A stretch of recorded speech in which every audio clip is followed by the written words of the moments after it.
Welcome to Molecules to Market, a program by Portfolio Planning Plus. Today we are joined by Mr. Sanjay Gupta for another session where we are going to discuss about a model refinery. I don't give another introduction of Mr. Sanjay Gupta as we did it in the previous sessions we did with him. And we will put his profile, a link to his profile in the comment section down below. Your hosts for this session today are Uwe and Nicola. And Mr. Sanjay Gupta, how are you doing today? I'm doing great. Thank you very much. Always a pleasure to say hello to you. Yeah, that's great. So I think we decided to start the work on the model refinery in India. So the first question I would like to ask you is, why does India need another refinery? Okay.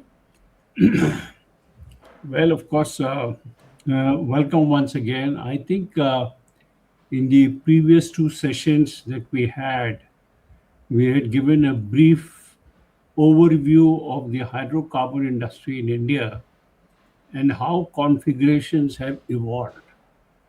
Now, towards the fag end of the last session, we had hinted that the dynamics is changing in the country.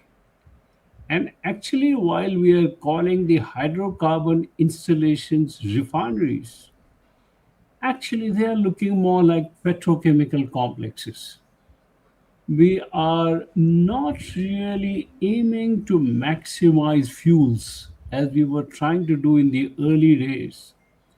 What we are actually looking at is to have a good combination and flexibility of fuels, distillates, as well as petrochemicals. So I think all the new projects which we are going to have, and let me tell you very frankly that we will continue to put a lot more hydrocarbon installations, lot more refining capacity because that looks to be a defined strategy. The country is growing at a brisk pace. We have a strong economic growth. So there is all-round requirement. But two distinct patterns which we are noticing is, yes, there is a distillate demand which is also on the increase. There is an export emphasis also by way of strategy, but there is a consistent demand of of petrochemicals, which is indicating a very high CAGR growth. So I think one shift which necessarily has to happen is that we need a good balance between refining, the conventional refining, and petrochemicals. So that is one issue which is settled.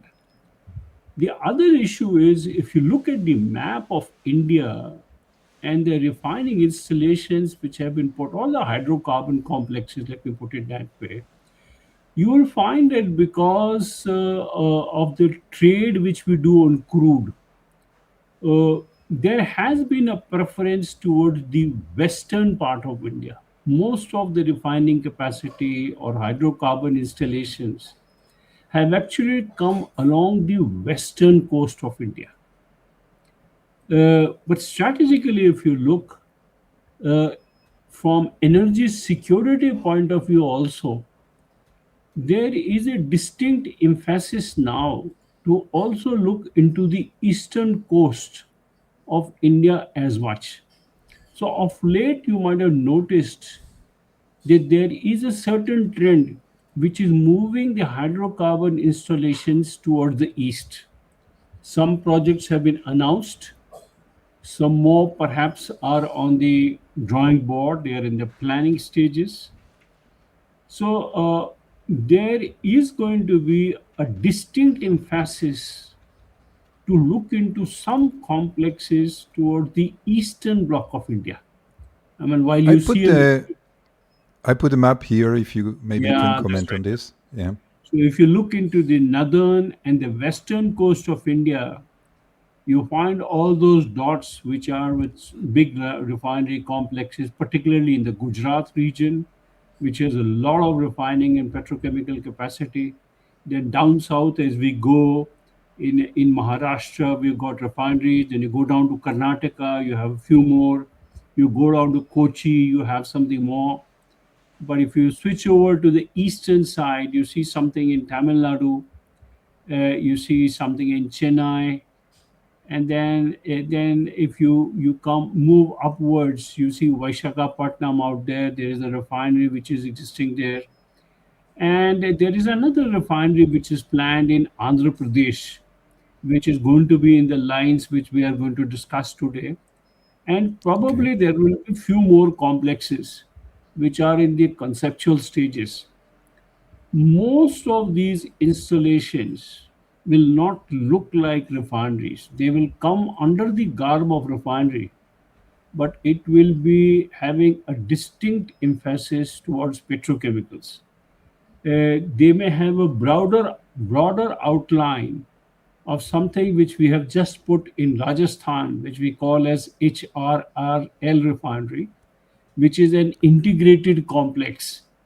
Integrated complex, by in our parlance, is when we put the steam cracker that you see up north.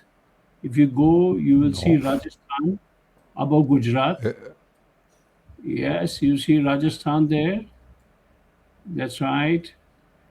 And there is HRRL refinery there. I don't know whether you marked it or not. It hasn't been marked as yet. Panipat. Where is it? Panipat is fine, that's existing. Punjab is Guru. HMEL. But between that, Punjab and Gujarat, a new refinery has come up, which we call as HRRL. I think we have it, but I'm not sure I it's at don't the think right I location here. can't see it on the map here. It's near Barmer. Okay. Okay, but Okay. We anyway. will. So, We so, will so, find it. yeah, there is no problem. You can locate it later. And Hmm. that's one of the first in terms of an integrated complex. Hmm. So that is number one. Number two is the scale of the refineries. You see, I think we've been discussing this subject. We started with in the early 90s at 6 million, then gradually moved up to 15 million, stuck around that. But all the virgin plants were between 9 to 10 million tons capacity only. Nothing really above that, though a lot of things have been conceptualized, but nothing has taken shape beyond 9 million grassroots as such. It has come by way of expansion. So maybe there was 6 million already existing. So we put another 9, so it became 15, put another 3 or 4, then it became something more. So the capacity has grown that way, multiple CDUs and things like that. The trend perhaps is beginning to look slightly different. So I think first part, when we look into any refinery, and I'm going to answer that question of yours to why we should have a lot more, Yeah. uh, is what we set up. In our parlance, we call it as a design basis. I'm quite sure you also have something like a design basis in which we set the objective function of the plant. Now, it is very important for us to know as to why we are setting up the plant. So that is one objective function that defines what exactly is going to be the orientation. In the early days, the orientation was to have a fuels refinery and maximize LPG and diesel. At a certain point of time in between, it became that okay, let's have fuels, let's maximize diesel, let's maximize LPG, but let's also have some petrochemicals. Then there was another school of thought that why don't we integrate these plants and add some aromatic and olefin complexes along with that. So an existing facility was there, and we either added a steam cracker or we added an aromatic complex and had a whole lot of downstream units. That's the other way of looking. The modern day thinking is that let's look at a grassroots complex which is a mega petrochemical complex and also produces some distillates. See, the Indian trend is going to remain that we should have diesel, we should have LPG. For some more time, I think we should have LPG, although its demand will rationalize. And I think, as I told you earlier on, we would prefer to use LPG as a petrochemical feedstock because that's where it serves best in terms of economics. But currently, the market demand is that we require LPG because it has to meet the cooking fuel requirements in the country. But over a period of time, when we are looking into a slightly mid-term perspective, let's say another 5, 6, 7, 8, 10 years, there is likelihood that LPG will phase out, will have more piped gas, more CBG actually to serve the cooking fuel requirements. We might have a little bit of green hydrogen, more induction heating, so that we relieve LPG and utilize it as a petrochemical feedstock. So that is one development which we have to keep in mind. So most of the plants have to be conceived from that point of view. So Second part is induction heating, you mean with electricity? that's right with electricity. Yeah. So that So and we have to consider a source of electric power yeah, in for India the actually, refinery. yes, in India actually the emphasis is that we are going for a lot of solar power, and we are putting a lot of solar power installations on top of the roofs of various buildings. So they generate enough power to cater to the requirements of the domestic, whatever are their domestic requirements in terms of heating, even cooking. And that actually is spreading like anything. So there is a lot of emphasis by the government. The government is also giving a lot of incentive. The idea is that maximize solar and through that particular part try and displace the hydrocarbons as a cooking fuel. So that looks to be the emphasis, and in several states this has already picked up momentum, and what we foresee is that in the next 5 to 10 years there should be a bigger transformation in this area. So a lot Uh, of solar cooking would be adapted, and in the process, LPG, which is the conventional fuel right now, will be displaced. Now, to supplement solar cooking in various places, we will have piped gas. So there are both the emphasis are okay. there. There's a lot of piped gas which is there, which is being connected both in the urban centers, now moving down to towns, etc., plus solar. So this as a combination will enable a lot of LPG to be displaced from here for its utilization as a petrochemical feedstock. So that's one major development which is taking place. The other part is that if we have to look at petrochemicals which have to be produced, the scale is very important because, as we all know, the petrochemical facilities are a lot more expensive as compared to refineries. But the capacity for that has to be world scale, because if the facilities are not suitable for economies of scale, it really does not pay off.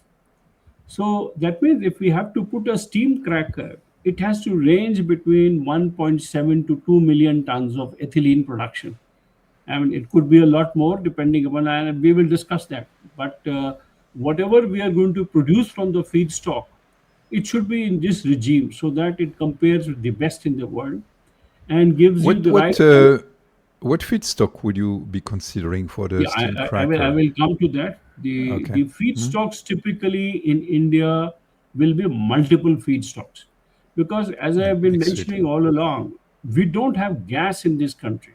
Since we don't have gas, so our feedstocks will be LPG, naphtha, heavy naphtha, light kerosene, that kind of stuff. And so it will be a multi feed cracker, so to say, as Liquid a most of the liquid facilities. mixed feed cracker. Yes, liquid plus gas. So the idea is, the if we maximize gas in that, the recovery of ethylene is much higher, because the lighter the Yeah. feedstock, the more the conversion. But since we 80% don't have around. that feedstock, we will be looking at integrated. That is why I am calling these as integrated complexes.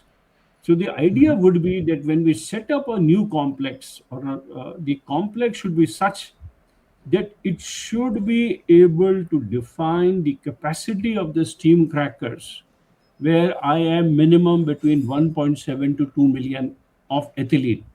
and whatever I get as propylene from there, which could also be maybe between 1 to 1.5 million. So they are going to be very large facilities. Why I'm telling you Yeah. that is because unless I define this thing, I cannot come to the capacity of the plant. The capacity of the Yeah. plant is actually being governed by these factors. The second part is when we are looking at petrochemicals, see, as I mentioned in the last couple of sessions, if I only look at a steam cracker integrated to a refinery, irrespective of the size, then the maximum petrochemical integration which I can do is to the tune of 30 to 32%. Beyond that, in India, it is not economical. If I produce more ethylene beyond 32%, then I have to do something with my diesel. I have to crack diesel, for which I need hydrogen, for which the hydrogen is an expensive utility. Plus, I don't have gas in the country, so it doesn't serve. The economics doesn't serve in India.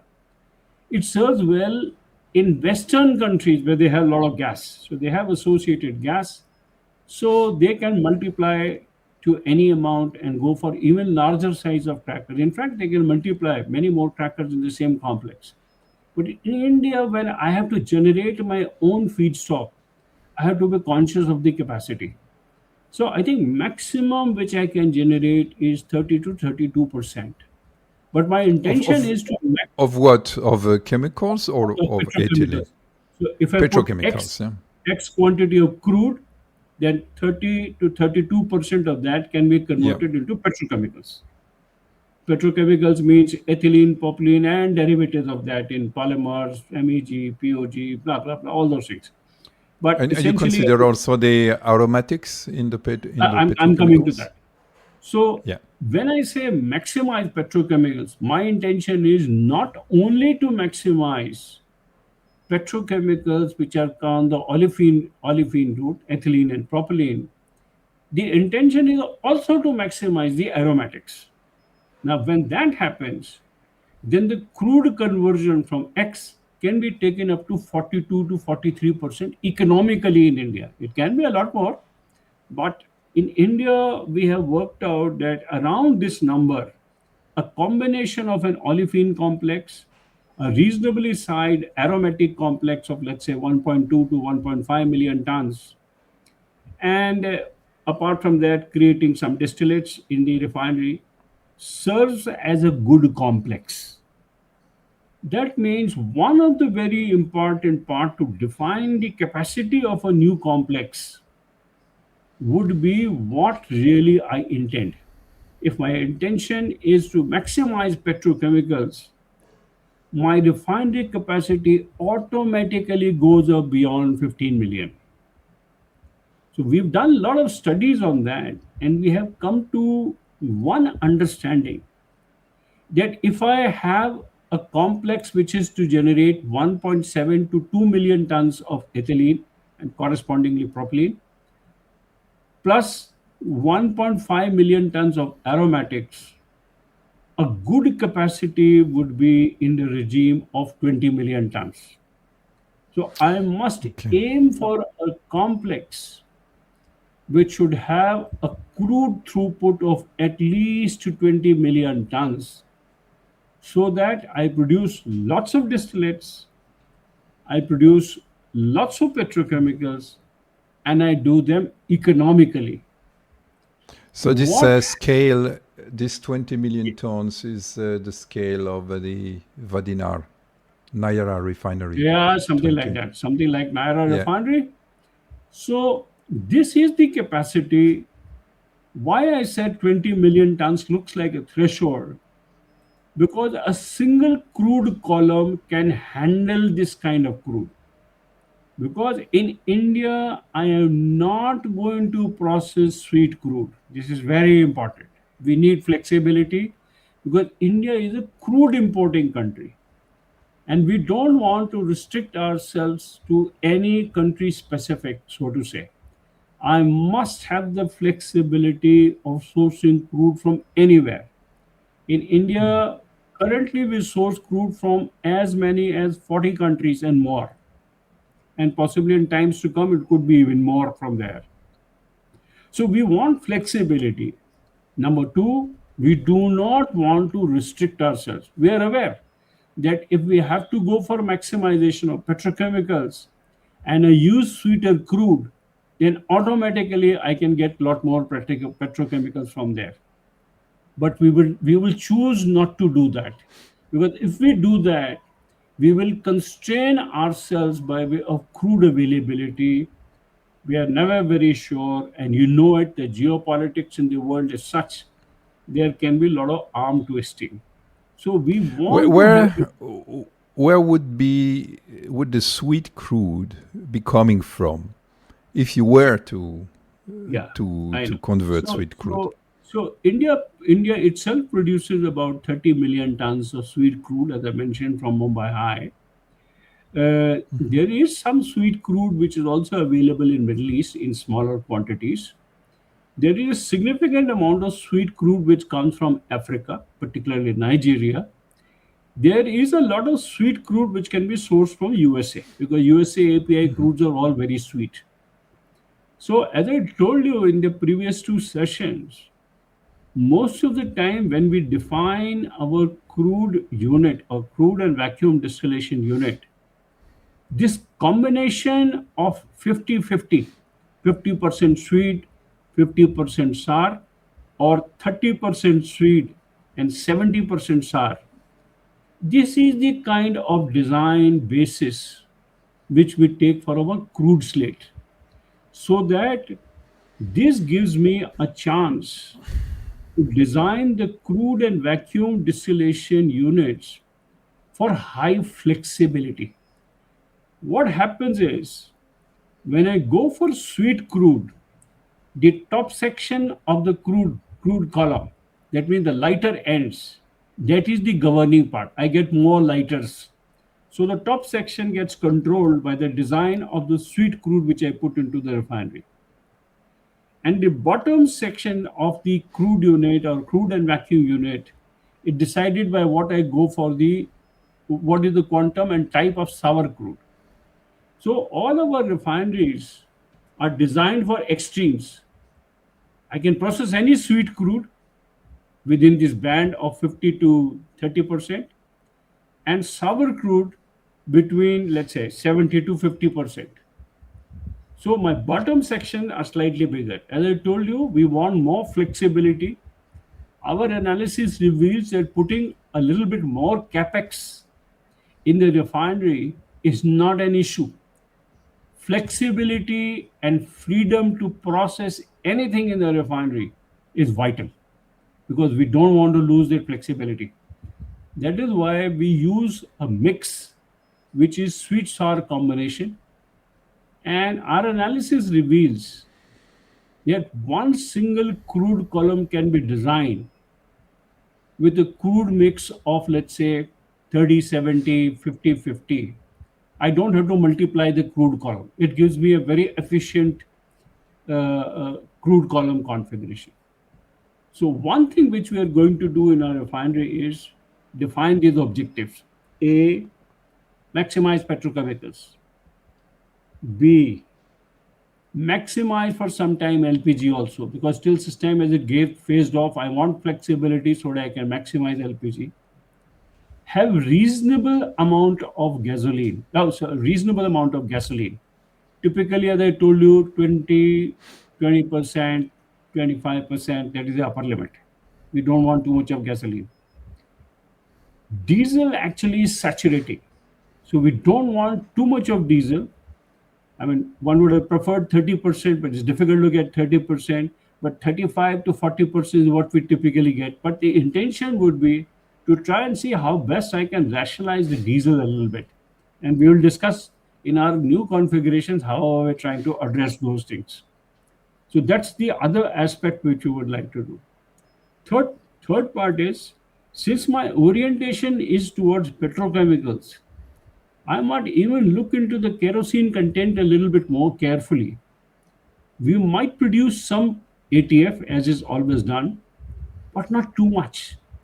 And if the crude recipe is good enough to support it, there is a good market for detergent industry. So one preferential product which we are looking at is LAB, linear alkyl benzene. So from the kerosene cut, we can try and recover linear alkyl benzene. It helps us in rationalizing the kerosene cut so and so. I don't have to use too much of hydrogen to put the kerosene into the diesel pool. So to that extent, there is an optimization which happens. The diesel pool automatically reduces. This is another important thing which is emerging in our configurations. So this is something which I can do straight away without getting into too much of the detailed part as to what we are going to do in the downstream configuration. The other part is, since my orientation is going to be towards petrochemicals, my MS block will look very different. MS. MS, motor spirit or gasoline block. It will look very Okay. different. Motor spirit. Yeah. Yeah. So from the crude column, typically what happens is I take the crude, go to the process, heat it to about what, maybe 300 to 320 degrees centigrade, maybe even 340. Go to my crude furnace, go to about 370, 360, 370 degrees centigrade, and flash it into atmospheric column. Now I start getting a whole range of products from there. The topmost product is LPG, the straight run LPG. Now, LPG, as I told you, is the preferred product in India. So, this straight run LPG can be taken. I treat it, I give it amine wash, caustic wash, and this is ready to go to the market as a product. Till such time as I use it into petrochemicals, this is one product stream which comes straight away. The second cut which can be there is full range naphtha. Let me take the whole cut of naphtha from there from 40 to let's say 170. And this full range naphtha will be the side cut coming from the column and go to a naphtha hydro treatment unit. I hydro treat the entire naphtha and put a splitter so that I can split it into light naphtha and heavy naphtha. The light naphtha from there is now available to go to the petrochemical block, to the olefin complex. In the typical fuels refinery, this light naphtha finds way into an isomerization unit or it goes for generation of the hydrogen. In the most of the Indian refineries, light naphtha is actually used for hydrogen generation. But now, as I told you, with things happening, more LNG facilities being created, for larger complexes, it has become almost a necessity to have some kind of gas integration in the plant. So we will definitely have some gas, at least to the extent that we can meet the hydrogen requirements. So we will delink this light naphtha to go to an isomerization unit, which was utilized to maximize the gasoline pool. And instead, this naphtha can be routed to the olefin complex, first feedstock, which goes to the olefin complex. The heavy naphtha from here can go to an aromatics unit. It could be a CCR, but designed differently. Since my intention is not to maximize gasoline, we would like to put a CCR which maximizes the BTX content, the aromatics content. So you can have a large aromatic block sitting out here, which actually produces the reformate. I can go for maybe 110 RON kind of material and have lots of aromatics produced from here. In the process, I get two byproducts. One is I get a lot of hydrogen, which meets the captive requirements of naphtha hydro treatment. The balance can go to the refinery hydrogen pool. And then I get the BTX content from here, from where I will recover benzene, toluene, and xylenes, which can ultimately be designed to maximize the xylene component, which can maximize the xylenes, the PX part, which can go into a PTA block later on. So this could be a straight chain. Plus, at the bottom, I can get raffinates, which can get divided into two categories. One category which can be blended into the gasoline pool, and the other one which can go into diesel. So the MS block, the gasoline block, looks different when I'm looking into a virgin, grassroots, petrochemical oriented refinery. So let me just quickly reiterate what I said. From the crude distillation unit, I'll have recovered LPG as a straight run product. All the full range naphtha I'll take, hydro-treat it, split it into light and heavy naphtha. Light naphtha will route to the steam cracker. Heavy naphtha will use to the aromatic complex. Maximize the BTX composition from there and divide the raffinates, one as a gasoline cut, the other which can be swung into diesel and gasoline. So this is how my aromatic or the gasoline block would look like. I'll have a lot of hydrogen coming from here, which will be going to the refinery. Hydrogen is the premium product. So let it come to the refineries. In whichever plant I have the flexibility for phasing out LPG, boss, I'll have a little bit of a problem. My battery is running low because there is no power Okay. here. The moment I have power, I will send you a WhatsApp message and then we'll Okay. continue. Okay? Okay. Let's stop this here. Yeah. Okay. Okay. I'm sorry. Thank you, Sanjay. Thank No you. problem. Thank you. Thank you.